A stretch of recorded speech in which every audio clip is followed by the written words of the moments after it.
आज अयोध्या नगरी भारत की सांस्कृतिक चेतना के एक और उत्कर्ष बिंदु की साक्षी बन रही है।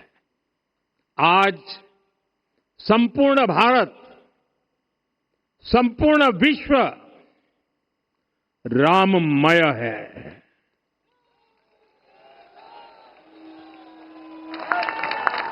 हर राम भक्त के हृदय में अद्वितीय संतोष है, असीम कृतज्ञता है, अपार अलौकिक आनंद है। सदियों के घाव भर रहे हैं, सदियों की वेदना आज विराम पा रही है। सदियों का संकल्प आज सिद्धि को प्राप्त हो रहा है। आज उस यज्ञ की पूर्णाहुति है जिसकी अग्नि 500 वर्ष तक प्रज्वलित रही। जो यज्ञ एक पल भी आस्था से डिगा नहीं, एक पल भी विश्वास से टूटा नहीं। आज भगवान श्री राम के गर्भगृह की अनंत ऊर्जा, श्री राम परिवार का दिव्य प्रताप इस धर्म ध्वजा के रूप में इस दिव्यतम भव्यतम मंदिर में प्रतिष्ठापित हुआ है। और साथियों, ये धर्म ध्वजा केवल एक ध्वजा नहीं, ये भारतीय सभ्यता के पुनर्जागरण का ध्वज है। इसका भगवा रंग, इस पर रचित सूर्य वंश की ख्याति, वर्णित होम शब्द और अंकित कोविदार वृक्ष राम राज्य की कीर्ति को प्रतिरूपित करता है। ये ध्वज संकल्प है, ये ध्वज सफलता है, ये ध्वज संघर्ष से सृजन की गाथा है, ये ध्वज सदियों से चले आ रहे स्वप्नों का साकार स्वरूप है। ये ध्वज संतों की साधना और समाज की सहभागिता की सार्थक परिणति है।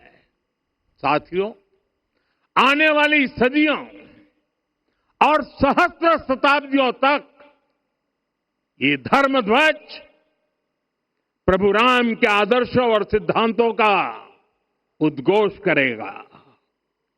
ये धर्म ध्वज आह्वान करेगा, सत्यमेव जयते नानृतम, यानी जीत सत्य की ही होती है, असत्य की नहीं। ये धर्म ध्वज उद्घोष करेगा, सत्यम एक पदम ब्रह्म सत्य धर्म प्रतिष्ठित, अर्थात सत्य ही ब्रह्म का स्वरूप है, सत्य में ही धर्म स्थापित है। ये धर्म ध्वज प्रेरणा बनेगा, प्राण जाए पर वचन न जाहि, अर्थात जो कहा जाए वही किया जाए।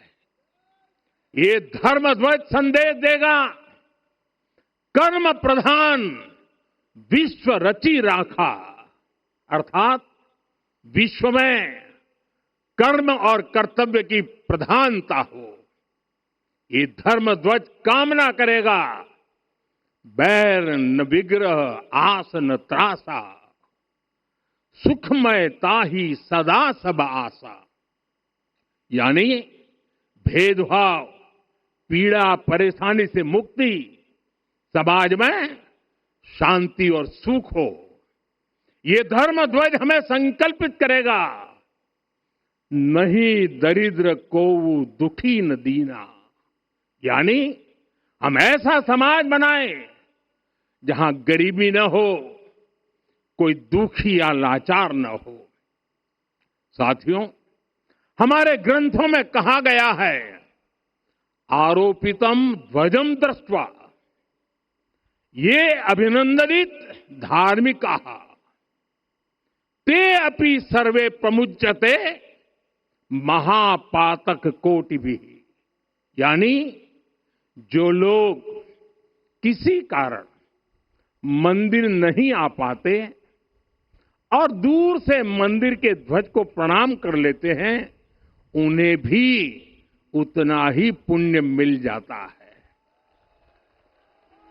साथियों, ये धर्म ध्वज भी इस मंदिर के ध्येय का प्रतीक है। ये ध्वज दूर से ही राम लला की जन्मभूमि के दर्शन कराएगा और युगों युगों तक प्रभु श्री राम के आदेशों और प्रेरणाओं को मानव मात्र तक पहुंचाएगा।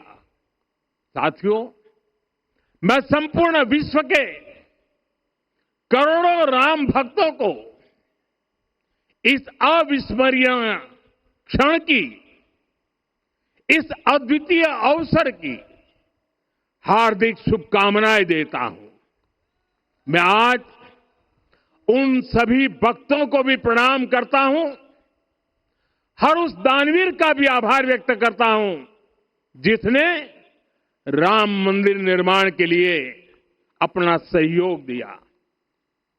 मैं राम मंदिर के निर्माण से जुड़े हर श्रमवीर, हर कारीगर, हर योजनाकार, हर वास्तुकार, सभी का अभिनंदन करता हूं। साथियों, अयोध्या वह भूमि है जहां आदर्श आचरण में बदलते हैं। यही वह नगरी है जहां श्री श्री राम ने अपना जीवन पथ शुरू किया था।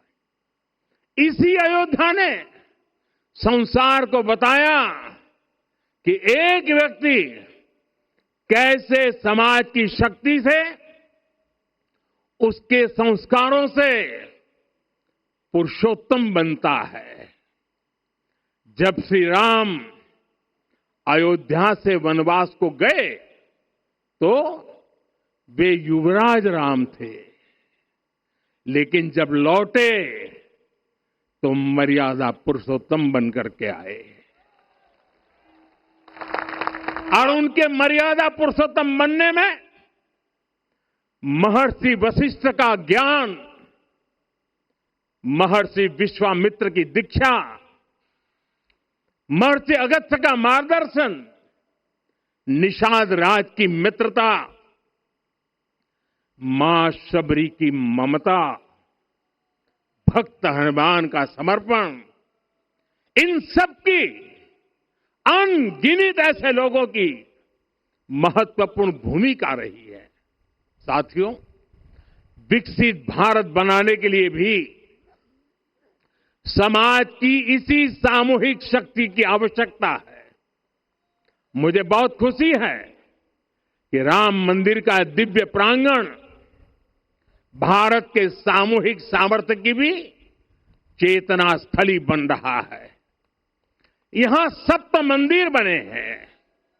यहां माता शबरी का मंदिर बना है, जो जनजातीय समाज के प्रेम भाव और आतिथ्य परंपरा की प्रतिमूर्ति है। यहां निषाद राज का मंदिर बना है। ये उस मित्रता का साक्षी है जो साधन नहीं, साध्य को, उसकी भावना को पूजती है। यहां एक ही स्थान पर माता अहिल्या है, महर्षि वाल्मीकि है, महर्षि वशिष्ठ है, महर्षि विश्वामित्र है, महर्षि अगस्त्य है और संत तुलसीदास है। रामलला के साथ साथ इन सभी ऋषियों के दर्शन भी यहीं पर होते हैं। यहां जटायु जी और गिलहरी की मूर्तियां भी हैं, जो बड़े संकल्पों की सिद्धि के लिए हर छोटे से छोटे प्रयास के महत्व को दिखाती है। मैं आज हर देशवासी से कहूंगा कि वो जब भी राम मंदिर आए तो सप्तम मंदिर के दर्शन भी अवश्य करें। ये मंदिर हमारी आस्था के साथ साथ मित्रता, कर्तव्य और सामाजिक सद्भाव के मूल्यों को भी शक्ति देते हैं। साथियों, हम सब जानते हैं हमारे राम भेद से नहीं भाव से जुड़ते हैं। उनके लिए व्यक्ति का कुल नहीं, उसकी भक्ति महत्वपूर्ण है। उन्हें वंश नहीं, मूल्य प्रिय है। उन्हें शक्ति नहीं, सहयोग महान लगता है। आज हम भी उसी भावना से आगे बढ़ रहे हैं। पिछले 11 वर्षों में महिला, दलित, पिछड़े, अति पिछड़े, आदिवासी, वंचित, किसान, श्रमिक, युवा, हर वर्ग को विकास के केंद्र में रखा गया है। जब देश का हर व्यक्ति, हर वर्ग, हर क्षेत्र सशक्त होगा, तब संकल्प की सिद्धि में सबका प्रयास लगेगा और सबके प्रयास से ही 2047 जब देश आजादी के 100 साल मनाएगा, हमें 2047 तक विकसित भारत का निर्माण करना ही होगा। साथियों, रामलला की प्राण प्रतिष्ठा के ऐतिहासिक अवसर पर मैंने राम से राष्ट्र के संकल्प की चर्चा की थी। मैंने कहा था कि हमें आने वाले 1000 वर्षों के लिए भारत की नींव मजबूत करनी है। हमें याद रखना है, जो सिर्फ वर्तमान का सोचते हैं वो आने वाली पीढ़ियों के साथ अन्याय करते हैं। हमें वर्तमान के साथ साथ भावी पीढ़ियों के बारे में भी सोचना है, क्योंकि हम जब नहीं थे ये देश तब भी था, जब हम नहीं रहेंगे ये देश तब भी रहेगा। हम एक जीवंत समाज है, हमें दूरदृष्टि के साथ ही काम करना होगा। हमें आने वाले दशकों, आने वाली सदियों को ध्यान में रखना ही होगा। और साथियों, इसके लिए भी हमें प्रभु राम से सीखना होगा। हमें उनके व्यक्तित्व को समझना होगा। हमें उनके व्यवहार को आत्मसात करना होगा। हमें याद रखना होगा, राम यानी आदर्श, राम यानी मर्यादा, राम यानी जीवन का सर्वोच्च चरित्र, राम यानी सत्य और पराक्रम का संगम। दिव्य गुणे शक्र समो रामः सत्य पराक्रमः। राम यानी धर्म पथ पर चलने वाला व्यक्तित्व। रामः सत्पुरुषो लोके सत्यः सत्यपरायणः। राम यानी जनता के सुख को सर्वोपरि रखना, प्रजा सुखत्वे चंद्रस्य। राम यानी धर्म और क्षमा का दरिया। वसुधाया क्षमा गुणे है। राम यानी ज्ञान और विवेक की पराकाष्ठा। बुद्ध या बृहस्पति तुल्य। राम यानी कोमलता में दृढ़ता। मृदु पूर्वज भाषते। राम यानी कृतज्ञता का सर्वोच्च उदाहरण। कदाचन नोपकारेण कृति नैकेन तुष्यति। राम यानी श्रेष्ठ संगति का चयन। शीला वृद्धे ज्ञान वृद्धे वयोवृद्धे च सज्जने। राम यानी विनम्रता में महाबल। वीर्यवान च वीर्येण महता स्वेन विस्मित। राम यानी सत्य का अडिग संकल्प। न च अनुत्र कथो विद्वान। राम यानी जागरूक, अनुशासित और निष्कपट मन। निस्तिंद्र अपम्रत च स्वदोष परदोषवित। साथियों, राम सिर्फ एक व्यक्ति नहीं, राम एक मूल्य है, एक मर्यादा है, एक दिशा है। अगर भारत को साल 2047 तक विकसित बनाना है, अगर समाज को सामर्थ्यवान बनाना है, तो हमें अपने भीतर राम को जगाना होगा। हमें अपने भीतर के राम की प्राण प्रतिष्ठा करनी होगी। और इस संकल्प के लिए आज से बेहतर दिन और क्या हो सकता है। साथियों, 25 नवंबर का यह ऐतिहासिक दिन अपनी विरासत पर गर्व का एक और अद्भुत क्षण लेकर आया है। इसकी वजह है धर्म ध्वजा पर अंकित कोविदार वृक्ष। ये कोविदार वृक्ष इस बात का उदाहरण है कि जब हम अपनी जड़ों से कट जाते हैं तो हमारा वैभव इतिहास के पन्नों में दब जाता है। साथियों, जब भरत अपनी सेना के साथ चित्रकूट पहुंचे तो लक्ष्मण ने दूर से ही अयोध्या की सेना को पहचान लिया। ये कैसे हुआ, इसका वर्णन वाल्मीकि जी ने किया है। और वाल्मीकि जी ने क्या वर्णन किया है? उन्होंने कहा है, विराजित उद्गत स्कंधम कोविदार ध्वज रथे। लक्ष्मण कहते हैं, राम, सामने जो तेजस्वी प्रकाश में विशाल वृक्ष जैसा ध्वज दिखाई दे रहा है, वही अयोध्या की सेना का ध्वज है। उस पर कोविदार का शुभ चिन्ह अंकित है। साथियों, आज जब राम मंदिर के प्रांगण में कोविदार फिर से प्रतिष्ठित हो रहा है, यह केवल एक वृक्ष की वापसी नहीं है, यह हमारी स्मृति की वापसी है, हमारी अस्मिता का पुनर्जागरण है, हमारी स्वाभिमानी सभ्यता का पुनः उद्घोष है। कोविदार वृक्ष हमें याद दिलाता है कि जब हम अपनी पहचान भूलते हैं तो हम स्वयं को खो देते हैं, और जब पहचान लौटती है तो राष्ट्र का आत्मविश्वास भी लौट आता है। और इसलिए मैं कहता हूं, देश को आगे बढ़ना है तो अपनी विरासत पर गर्व करना होगा।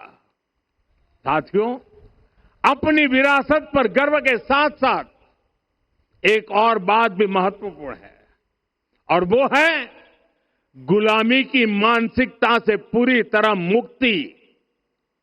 आज से 190 साल पहले 190 साल पहले साल 1835 में 1835 में मैकाले नाम के एक अंग्रेज ने भारत को अपनी जड़ों से उखाड़ने के बीज बोए थे। मैकाले ने भारत में मानसिक गुलामी की नींव रखी थी। 10 साल बाद, यानी 2035 में उस अपवित्र घटना को 200 वर्ष पूरे हो रहे हैं। कुछ दिन पहले मैंने एक कार्यक्रम में आग्रह किया था कि हमें आने वाले 10 वर्षों तक उस 10 वर्षों का लक्ष्य लेकर चलना है कि भारत को गुलामी की मानसिकता से मुक्त करके रहेंगे। साथियों, सबसे बड़ा दुर्भाग्य यह है कि मैकाले ने जो कुछ सोचा था उसका प्रभाव कहीं व्यापक हुआ। हमें आजादी मिली, लेकिन हीन भावना से मुक्ति नहीं मिली। हमारे यहां एक विकार आ गया कि विदेश की हर चीज, हर व्यवस्था अच्छी है और जो हमारी अपनी चीजें हैं उनमें खोट ही खोट है। साथियों, गुलामी की यही मानसिकता है जिसने लगातार यह स्थापित किया। हमने विदेशों से लोकतंत्र लिया। कहा गया कि हमारा संविधान भी विदेश से प्रेरित है, जबकि सच ये है कि भारत लोकतंत्र की जननी है, मदर ऑफ डेमोक्रेसी है। लोकतंत्र हमारे डीएनए में है। साथियों, अगर आप तमिलनाडु जाएंगे तो तमिलनाडु के उत्तरी हिस्से में उत्तीर-मेरूर गांव है। वहां हजारों वर्ष पहले का एक शिलालेख है। उसमें बताया गया है कि उस कालखंड में भी कैसे लोकतांत्रिक तरीके से शासन व्यवस्था चलती थी, लोग कैसे सरकार चुनते थे। लेकिन हमारे यहां तो मैग्ना कार्टा की प्रशंसा का ही चलन रहा। हमारे यहां भगवान बसवन्ना, उनके अनुभव मंटपा की जानकारी भी सीमित रखी गई। अनुभव मंटपा यानी जहां सामाजिक, धार्मिक और आर्थिक विषयों पर सार्वजनिक